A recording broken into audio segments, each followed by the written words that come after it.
All right, so I just got this brand new Ford Maverick. I've had it for a few days now, and I got to use it over the weekend. I want to give you my first impressions of it. All right, first up, here's the cabin. The wheel, it doesn't have any kind of wrap for this model. It's the XLT model. It does feel a little bit on the cheap side, and the dash and everything is a little bit plasticky, but I think it's a great value still at base $20,000 or so. So here's the key. It's not a fob, it's the actual key that you do put in, and you turn it, and there's no engine firing, so it doesn't really feel like the engine's on, but it's on. So you turn it, and you have this screen that tells you that the vehicle's on and that the car's ajar. And this is the way it looks like with it off. Again, you turn it on, okay? So here's the dash. Here are the lights. It's actually down here. Cruise control, stereo control, and here's the dash. Here's the radio that's on. There is a CarPlay, so that's great. Air conditioning. Here's the USB ports. So a phone holder and assorted stuff holder. One thing that I do not like about this car is this shifter. This is the shifter, and you do just turn it. You turn it like this. Put that back in park. Here is you could set how you want to drive in regular eco mode or anti-slip. This is a hold option where you could be in drive and you put it on hold, and it's kind of like the way Tesla has a hold too. If you're familiar with Tesla, you could take your foot off the brake and the car won't lurch. Over here is the glove compartment. Nothing fancy.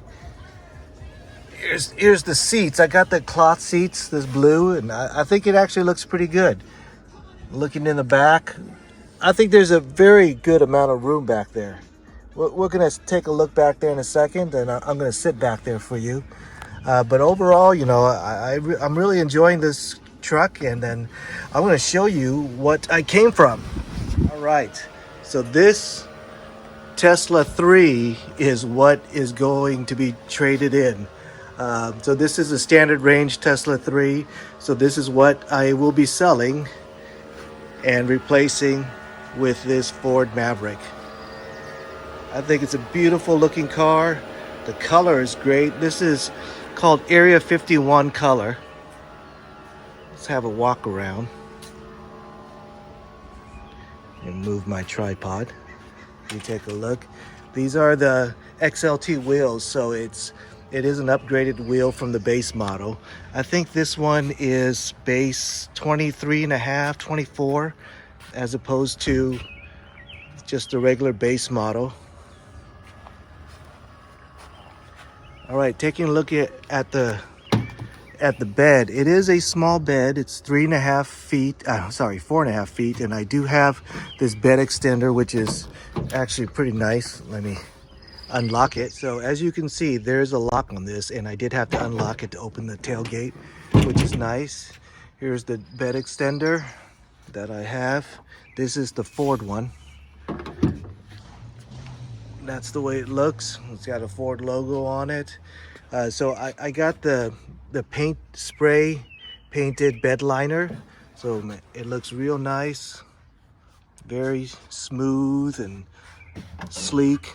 I think it looks great. There's some holes for drainage. All right, coming back. So I'm gonna put some pieces of 8-foot planks of wood, and then you can see what that looks like when you're hauling wood. Right. So even though the bed is so short, if you have this bed extender, even an 8-foot piece of wood, it actually fits in pretty nicely. It just dangles up like that. Sits pretty nice. It doesn't stick out too far. That's the way it looks looking down. So I think that it's a very functional bed still, especially if you get the bed extender. If you don't get the bed extender, then it's not as functional, because you're very limited with a 4.5 foot bed. but I think the bed extender will save me many times. Okay, so let's move to the back seat. All right, here I am sitting in the back seat, and there's actually plenty of room. I'm 5'8", and I think there's a lot of room. The only thing that I don't like about sitting back here is that I'm so upright. You know, you're not gonna be able to lean back or anything, but I think that's pretty common with many trucks where the back seat is just very upright. You know, you're gonna have a hard time slouching over, sleeping, or something like that. But you know, what can you do? You know, the middle position, you'll have to stagger your feet. You won't be able to get it in the middle.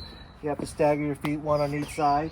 But again, I think it's pretty spacious back here, and I think it's all right. Moving into the back, there's some storage underneath the seat. You'll pull this lever right here to lift it up, and there's some storage under there. And if you look right here, it's odd, but they keep the battery inside the car now. I'm not sure the purpose of that, but there is the battery. It's not in the trunk. I did get the all-weather floor mat, so that's also very nice. Put that back down. For the back, you know, I have that for a cup holder. There's also a little bit of space back here if you pull that out. So you can put just a little bit of something back here, not a whole lot of stuff.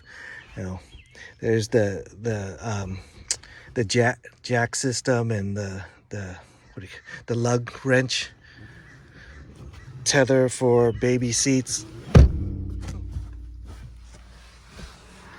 All right, so let's move on to the drive. All right, so we're going to take this thing for a spin.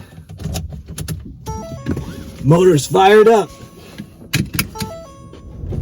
Okay, so of course I've already taken this for a test drive, but I thought I'd take it for another test drive with you guys. So coming from the Tesla 3, you know, my wife's fear and mine was that I'm not going to enjoy driving this car because, you know, the Tesla is a very nice car to drive.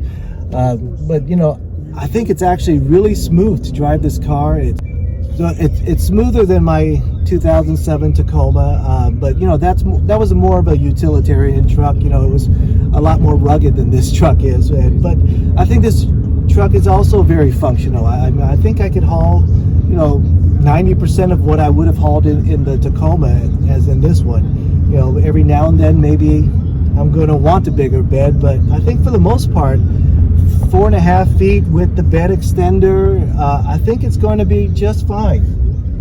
Okay, so the Tesla 3, of course, is an electric car. I plugged that in, so I will miss that about it. I will miss plugging it in and having a full charge in the morning. This, I'm going to have to go to the gas station again, which, you know, it's going to suck.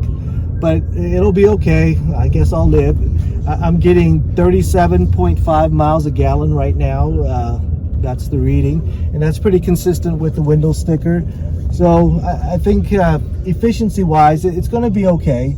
And sometimes we think about electricity like it's free. It's not free. I still have to pay, you know, a certain, you know, probably around 6-7 cents a mile in my Tesla. So it's not free. But I think the efficiency of this car is going to be, you know, plenty good. Another thing I'm going to miss about the Tesla is that in California we have a carpool sticker for electric cars, and this car is a hybrid. You know, it does not qualify for a carpool sticker, so that sucks. The plug-in hybrids do qualify, but this is not a plug-in hybrid, so I do not get a carpool sticker, and that I'm going to miss probably the most between this and my Tesla 3. Believe it or not, it's not the drive, it's not the efficiency, it's not the price, you know, per mile that I'm paying. It's not the handling, it's probably that carpool sticker is what I'm going to miss the most. But anyways, I'm very happy with my purchase, and I think I'm going to be very happy with this car as opposed to my Tesla, which I was also very happy with. So we'll see how I feel 6 months from now, if I still feel that way.